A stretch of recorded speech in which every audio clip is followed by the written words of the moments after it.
Well, we've studied a whole bunch of stuff about exponentials. It's time to take a look at the practice test for Unit 5. As always, show your work in thinking. Make sure you write your answers in the correct form and circle the answers so everybody knows what you think the correct answer is. Let's take a look at number 1. It says a radioactive substance has a half-life of 10 days. There are 256 grams of the substance at the beginning. Use the domain 0 to 50. Those endpoints are included to make a table and graph to represent the data. Be sure to label the table and graph. Now, I'm going to underline label because a lot of times we forget to do that. Probably should say scale on here also, so we want to make sure we label and scale that. So let's see. It has a half-life of 10 days. There's 256 grams to begin with. So we've done some problems like this before, so here's what's going to happen. As time goes by, this substance is going to decay. So part of it's going to give us energy. It's going to disintegrate and deteriorate. So time is the determining factor here. So what we're going to do here is we're going to put days over here, and then we're going to put grams right here, okay? All right. Now, on day 0, so we're going to start the stopwatch right at day 0. It has 256 grams to start off with. Now, the half-life is 10 days. Now, we could put 1 day and 2 days and 3 days and 4 days. That gets unbelievably complicated, and that's really something for another class. So what we're going to do is we're going to say, look, let's let 10 days go by, and then 20 days, and then 30 days, and 40 days, and 50 days. That's maybe one reason why they set it up like this. So we're going to go from 0 to 50 days, and we're going to see what happens. Well, every 10 days, so as 10 days goes by, half of this disintegrates and disappears. So half of 256, if you want to grab a calculator, it's 128. Then another 10 days goes by. We don't lose another 128 grams. We actually lose half of what's there. So half of 128 is 64. Then half of 64 is going to be 32. We just continue cutting this in half and half and half and half and half. So the next one's going to be 16, and then we're going to be at 8 right here. Now, when we scale this and label this, let's be sure that we put our days right here, because again, this is kind of like the X and this is like the Y. So this is going to be days, and this is going to be grams. And then let's see how we would need to label this. We need to fit 250 or so, and then it needs to go down. So we just need to make sure that we can fit 250 on here. So let's do this. Let's maybe count by 25s. So this would be 25, 50, 75. This would be 100. And then 200 would be right here. Yeah, we're definitely going to be able to fit because 300 would be right there. Now, instead of writing 25 and 50 and 75 and 100, I'm going to write 50 and then 100. And then we're counting every other box, and we're counting by 50s. So this is going to be 150. This is going to be 200. There's our 250 right here, and that would be 300 grams there. And then we could do 10, 20, 30, 40, but we've got plenty of room to fit this in here. So let's maybe count by 5s. That'll stretch this out just a little bit. So we'll go 5, and this would be 10, 15, 20, 30 here, 40 here, and then 50 right here. Now, it does say we only need to use that domain right there. So let's take a look. We're going to start off at 0, 256. So that's going to be just a little bit above there. And then 10 and 128. So after 10 days, there's 128 left. So this is, again, 125. So 128 would put us about right there. Again, can't do that perfectly. And then 20 would be 64. So 64 is going to be a little more than 50. Remember, that's 75. So 64 is probably around right there. So we've got 3 points on here so far. Definitely not a line. You can see that these two would line up and it wouldn't quite hit that one. And then I think we get kind of dramatic here. So let's take a look at 30. 30 is 32. So this would be 25. So we'd be about right there. Yeah, that's definitely going to have a good bend to it. And then 40 is 16. Remember, this is 25, so we'd be less than 25, so probably about right there. And then 50 is only 8. So at 50 days, this is 50 grams, so 8 would be about right here. So really not very much. And then the next part of this leads right into this. It says, is this discrete or continuous? This is going to need to be continuous because remember, it's decaying all the time. It doesn't suddenly jump down here and then jump down here. So it really looks something like this. Okay, so that's what it's going to look like. Now, they did say the domain only goes from 0 to 50, but remember, if we were to let this substance continue on like this, this is just going to get smaller and smaller and smaller, going to get closer and closer to 0. Okay, so let's come down here and take a look at the next one. This says, Sarah just graduated from a college with a degree in statistics. She was hired by CBS to provide statistics for NFL football games. Her starting salary was $65,000, and she's guaranteed a 15% raise, which is pretty darn good, each year for the first 5 years. Be sure to label the table and the graph. And it says complete the function S of t equals 65, and then a set of parentheses, and then a t up there. So we've seen stuff like this before. This is going to be some sort of exponential function here.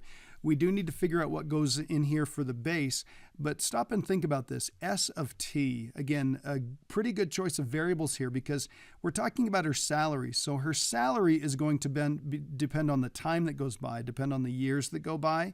So this is going to be t, and this is going to be s. That's going to be her salary. So I'm going to put years here, and I'm going to put salary here. And I'm going to keep track of her salary in 1000s because of this right here.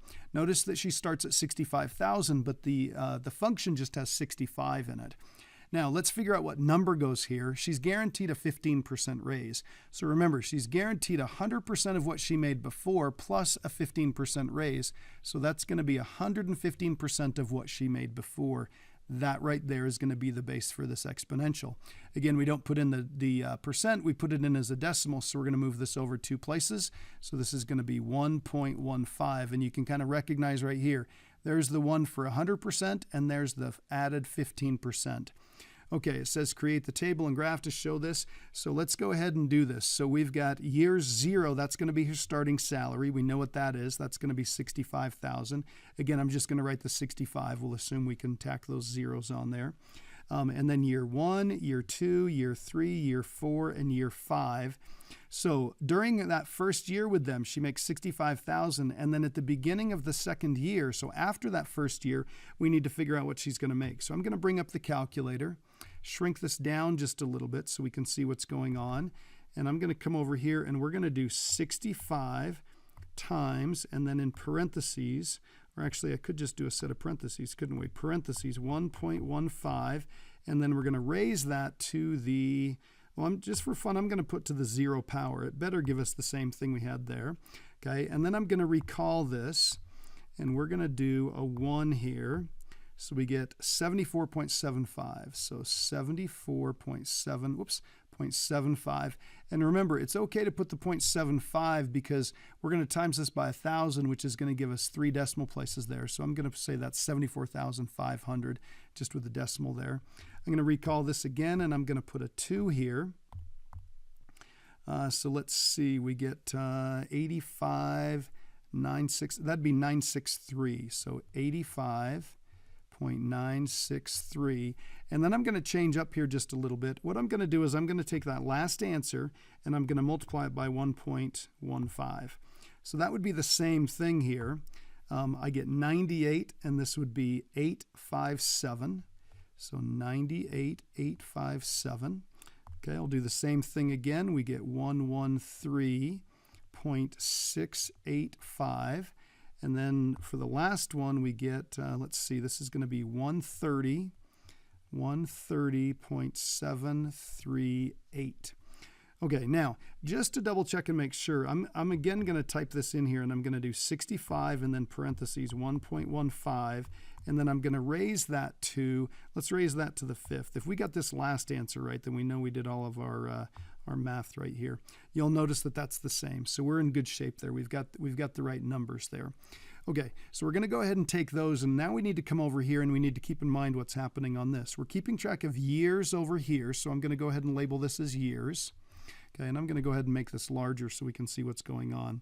So we've got years over here, and then we've got salary here. So I'm going to put dollar salary, salary, and I'm going to say that that's in thousands. Okay, so we need to fit 65 on here, but it's got to go up, and the largest value we've got is 130. So let's see, maybe if we count by, let's try counting by 10. So this would be 10, 20, 30, 40, 50, 60, 70, 80, 90, 120. Yeah, definitely going to fit in there. So we've got no problem there. So this is going to be 10, and we're going to do 20,000 here, 40,000 here, 60, 80, 100,000 here, and then 120,000 here. And that next one would be 140,000 up there, so 130,000 there. And then I'm going to go ahead and count because we're doing this in years. We're going to do 1, 2, 3, 4, 5. Okay, and we really don't need to go beyond that because the table doesn't, and they said this only lasts, at the end of for the first 5 years. So let's go ahead and take a look at this. 65,000, we're going to put a dot right about, let's see, that's 70,000. So we're going to put a dot right there. 74,000, almost 75,000. So after year 1 and in her second year, she makes that much. And then let's see, 85, almost 86,000 after year 2. So about right there. Looks pretty straight so far. Let's take a look at year 3, 98,000. So just a little bit under 100,000. And then let's see, year 4, let's see, 113,600. So let's see, 113,600, that'd be 113,600, somewhere around right there, because this would be 110 and this would be 120, and then 130, almost 131,000. So we're going to be way up here. Now, I think you can kind of see, even with this, if we were to line up those first 3, which kind of look like they line up, it definitely starts to have that classic kind of exponential bend. Okay, so I think we've done a good job here. And then it says, is this discrete or is this continuous? This is going to be discrete because what's going to happen is she's going to be paid this much for this year, and then it's going to jump up to this much for the next year and the next year and so forth. And we could have a step function there like we've talked about before, but we're just going to leave it kind of in this uncomplicated form right here. And then it says, when will she be making more than $100,000? So more than $100,000, that happens. So it doesn't happen in year 3. What happens is it's after her 4th year. So 1, 2, 3, 4. After year 4, then she's making that much money. So after 4th year, she makes over $100,000. Okay.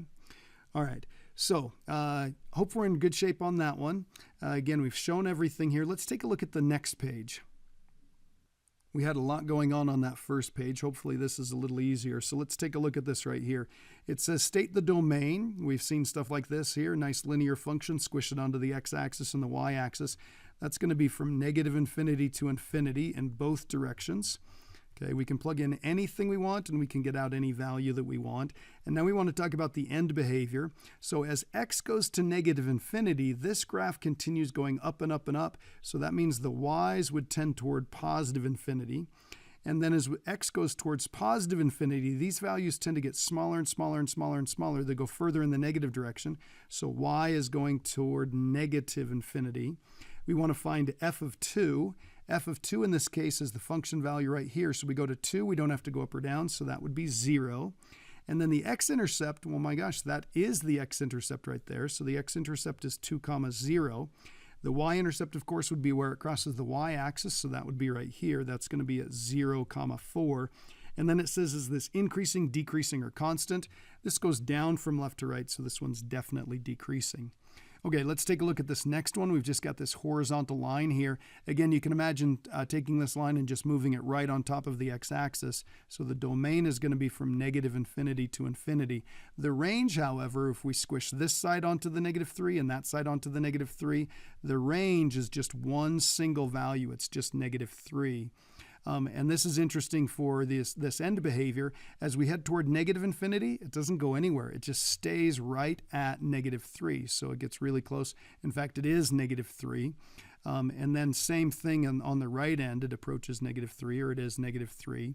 And then what's the function value at 2? So on the function value when x is equal to 2, we don't go up. We go down to that point right there. So that would be negative 3. Whole bunch of negative 3s on this one. X-intercept, does it ever cross the x-intercept or x-axis? It doesn't, so there is none. And the y-intercept, again, it crosses at negative 3, so we're going to say 0, negative 3 is going to be the y-intercept there. And then again, this isn't increasing. It doesn't go up from left to right. It doesn't go down. It just stays the same, so it's going to be constant. And then we'll take a look at this last example right here on number 7. The domain, again, you could squish this onto the entire x-axis. Again, assume that this goes up and continues going like that, even if they don't put an arrow there. If they wanted it to stop, they'd put a closed endpoint. So negative infinity to infinity there. And then the range, again, we've got a kind of an asymptote right here. It approaches 1, but it never actually touches it. So the y values start at 1, and then they go all the way to infinity. And again, because it doesn't touch it, we're going to have a round bracket there. As x goes toward negative infinity, this is that type of behavior that defines an asymptote. So y is approaching positive 1. And the further we go out this direction, the closer this gets to positive 1. As x goes to positive infinity, this just gets bigger and bigger and bigger. So y goes to positive infinity. Continues to kind of increase there without any bound, no limit to it. And then f of 2, so let's go over to 2. Function value at 2 is 2. X-intercept, there isn't one. It doesn't cross the x-axis at all. And the y-intercept, gosh, this looks, I don't know exactly what it is, but it's going to be 0, we could say 1 point, maybe 1.25, or maybe we could say 0, and then write this as a fraction. We could say maybe 5/4 or something. Either way there would be totally okay. And then this is definitely an increasing function. All right, now we kind of turn our attention back to average rates of change, and they just give us a table here. So unlike the comfort that we get from looking at a graph, on this one we've just got to look at the table. So it says, given the table, find the average rate of change for each one of these intervals, and then it says, what do you notice about the rates and what does that tell you about the graph? So I'm going to set this up for average rate of change. So that's going to be 2 minus 0, and then it's going to be f of 2 minus f of 0. Again, if we had a graph, you could just draw the secant line and then, count points and stuff, but it doesn't work when we've got a table like this. So we're going to do 4 minus 2. Again, we reverse the order because this is x1 and this is x2 and so forth. So this is f of 4 minus f of 2. So let's see what we've got here. So this is going to be 2 minus 0, that's a 2. F of 2 would be right here. That would be 11. Minus, go ahead and write the minus since that's part of the formula, and then f of 0, that's going to be a 3. So we end up with, that's an 8 over 2, so that ends up being a 4. So the average rate of change on that interval is a 4. And then over here we've got, let's see, a 4 minus 2, that's also a 2. And then f of 4, pretty big number, 83. And then f of 2 is that 11 right there, so again, minus the 11. So we end up with, let's see, 83 minus 11, that's going to be 72. And 72 over 2, that's going to be 36. Now it says, what do you notice about the rates and what does that tell you about the graph? Well, a slope of 4, they're both positive, so they would both be going up. But this one goes up kind of like that. And then this one, a slope of 36, we would rise 36 and run 1. So it is really, really steep. So we're going to say much steeper on that interval from 2 to 4 than on the interval from 0 to 2. So it might look something like this. It's kind of sloped up and then it gets really steep. So this is 0, this is 0, this is 2, and this is 4, and it just gets really steep in between those two numbers right there.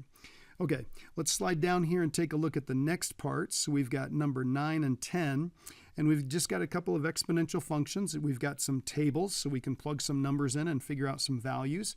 So let's see what we've got here. When we plug in a negative 2, this is 2 to the negative 2. So remember, a negative in the exponent means reciprocal.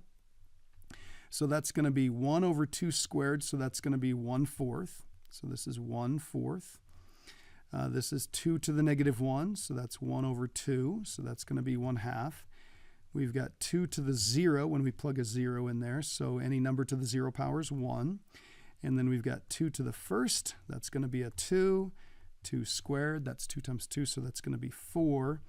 And then 2 to the third, that's 3 2s. 2 times 2 is 4, times another 2 is 8. So these are the values that we get right here. And it also asks us for the asymptote, so let's find that in just a second. So we're going to graph the point negative 2, 1/4. Negative 1, 1/2, 0, 1, 1, 2, and then 2, 4, and 3, 8.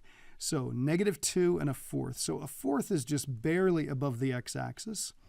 A 1/2 is just a tiny bit taller than that. 0, 1, maybe about right there. 1, 2, so over 1 and up 2, so maybe about right there, and then 2, 4, getting a little bit taller right there, and then 3, 8. We finally kind of make a bend right there and get something like this. So we're going to sketch the graph so that it looks like this. So that's what our function looks like. And it says, what's the asymptote? The asymptote here would be going out on this end, so that would be a horizontal line right at 0. It's getting closer and closer to 0, so it would be y equals 0 is our horizontal asymptote there. Okay, let's take a look at this next one. You'll notice that it's very similar to the one before, except we've written it in function notation. So this is going to be 2 to the x and then plus 5. So if I do 2 to the negative 2 and then add 5 to it, this is 1/4 plus 5. Now, I don't normally do this, but I'm going to go ahead and write that as a mixed number. So we're going to write this as 5 and 1/4. This next one is 2 to the negative 1 plus 5, so that's going to be 1/2 plus 5, so that's going to be 5.5. 2 to the 0 plus 5, that's going to be 1 plus 5, so that's going to be a 6. So basically what we're doing is we're taking these values right here and we're adding 5 to them. So this is going to be 2 plus 5, so that's going to be a 7. This is going to be 4 plus 5, so that's going to be a 9. And this is going to be an 8 plus 5, because 2 to the 3rd plus 5 is 8 plus 5. Make that look just a tad better. Writing is horrible here. Okay, so we end up with, that's going to be a 13. So let's go ahead and graph this. Negative 2, 5 and a 4th, so just above 5. Negative 1, 5.5, so just above there. 0, 6, so about right there. 1, 7, about right there. 2, 9, just a little bit under 10. And then 3, 13, so 3, 13 would be about right there. Now, you'll notice that we do have this nice bend going on here, so it's going to continue going up like this, and I kind of draw them backwards just because I'm right-handed, and then I can see what's going on there. This is going to come down here, and then the larger number, negative number we plug in, the smaller this fraction is going to get, so it's going to get closer and closer to 5. So what's the horizontal asymptote? Remember, horizontal lines are y equals a number, so this is going to get closer and closer to 5. And then it says, what similarities and differences do you notice about the graphs in 9 and 10? So these two graphs right here. Well, a similarity, so I'm going to go ahead and write sim. So a similarity is basically the same shape. So basically the same shape.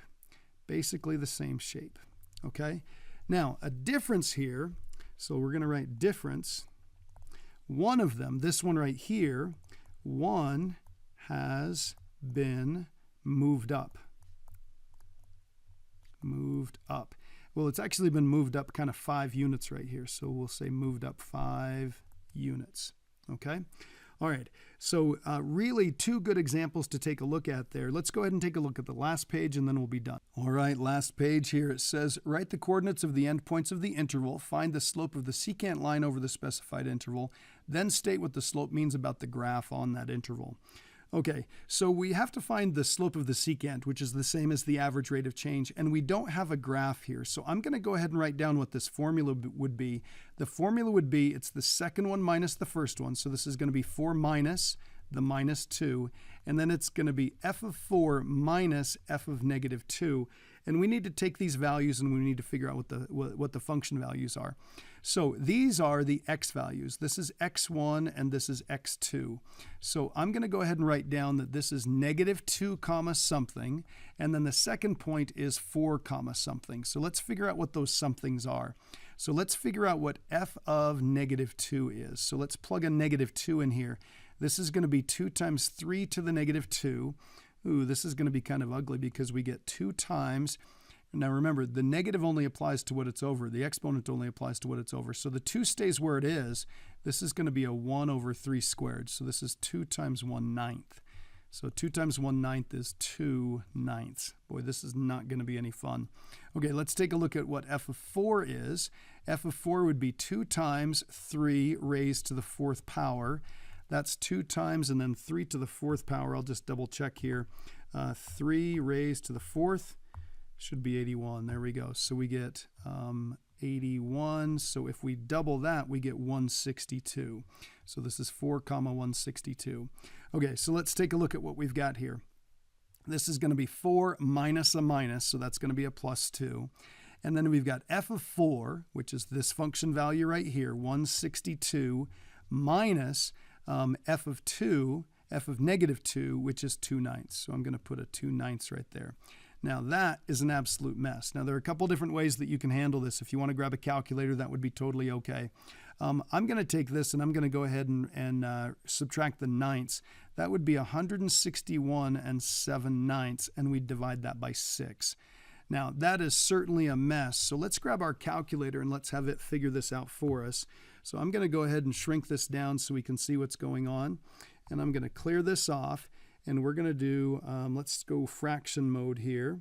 So let's go with this mixed number. So we're going to do 161 and 7 over 9. Now watch, there's something cool that happens. If I just hit enter, it knows that we normally like those as improper fractions. So it went ahead and did that. And then I'm going to divide by 6. So I'm just going to hit divide by 6. And watch what happens. We get this. We get 728 over 27. So 728 over 27. Now, that's not very useful. That's not really very good. I'm going to go ahead and write 728 over 27, but that's such a weird number. It's really hard to kind of wrap our minds around what that would be. So I'm going to go ahead and I'm going to hit math, and I'm going to change this to a decimal. So we'll go ahead and hit decimal. So we get 26.96. So this is about 26.96. So it's positive, and it's a pretty darn big number. Now, just to show you something else that might work, if we did 728 divided by 27, you're going to get the same value there. And we could also just do 162 minus 2/9. Change that to a decimal, divide by 6. Lots of different ways to get it, but there we are. So here's what that means. It's positive, and that means it goes up from left to right, and it's really steep. So really steep going up from left to right. Okay, so it's really, really steep going up.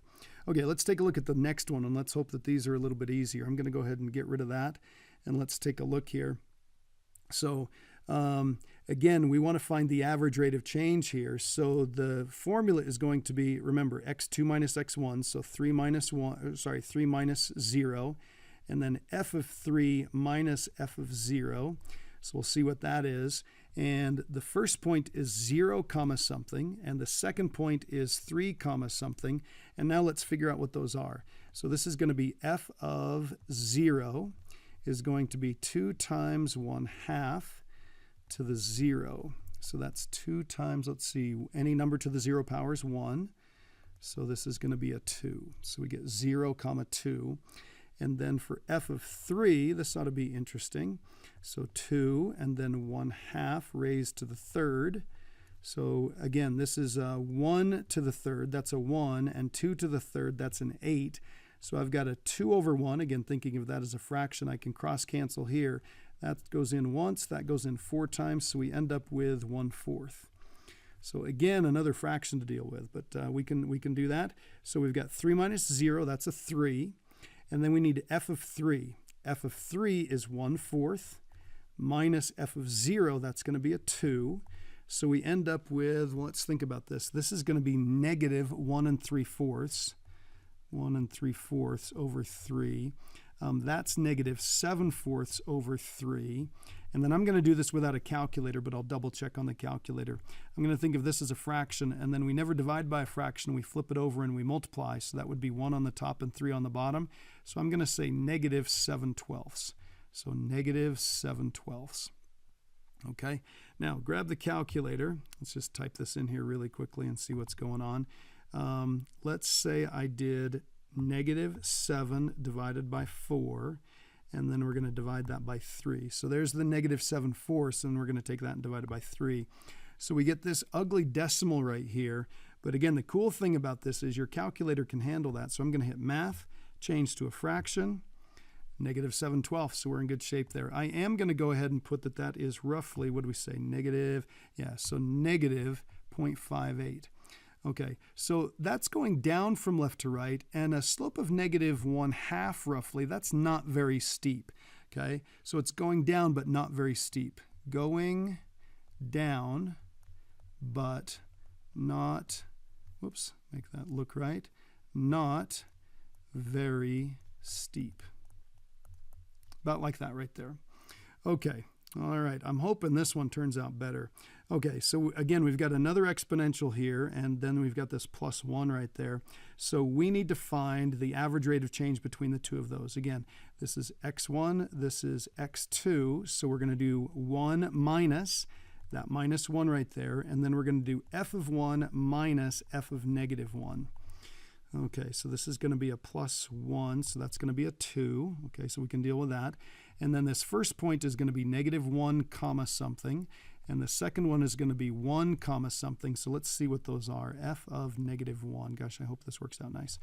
Let's see. So this is going to be 2, -1 plus 1, and then +1. So this is going to be 2 to the 0. So that's going to be 1 plus 1. So we end up with a 2. Okay, good. So no fraction there. That's kind of nice. And then f of 1, let's see what we get here. This is going to be 2 to the, we plug in a 1, 1 plus 1, and then +1. So this is 2 to the second. 2 to the second is 4 plus 1, so we end up with a 5. All right, so finally some decent numbers to deal with here. So we're going to do f of 1, which is this function value right here, 5, minus, right, the minus because that's part of the formula, minus a 2, so we end up with 3 on the top and a 2 on the bottom.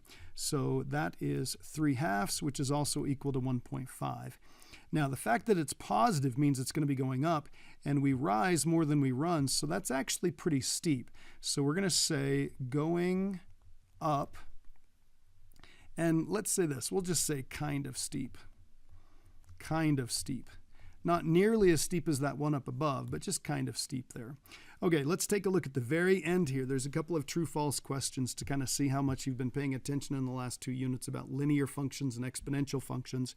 So it says, think about the shape of linear and exponential functions, then determine if the statement is true or false. Let's see. So exponential functions have the same rate of change on every interval. Well, we've seen before where we've got an exponential function that goes like this, and if we calculate the average rate of change between here and here, and the average rate of change between here and here, it's going to be way different. So they do not have the same rate of change. That's going to be false. Linear functions have the same rate of change on every interval. Well, we've seen some graphs like this where we found the rate of change between here and then the rate of change between these two and stuff like that. It's got the same rate everywhere. It's got the same slope everywhere. Okay, so that's going to be true. Linear functions have rates of change that vary widely depending on the interval. Well, we just talked about that one. That one's got to be false because it has the same rate of change everywhere. And then exponential functions have rates of change that vary widely depending on the interval. That one, of course, is going to be true because if we're over here where it's really flat, it's not a very big rate of change. It's not very steep. It's not changing very quickly. But if we go over here where it's really steep, then it's going to have a much, much different rate of change, much steeper slope. A lot of variation depending on which interval we're on. Okay, great questions there. Study this hard, ask questions. Good luck on the test.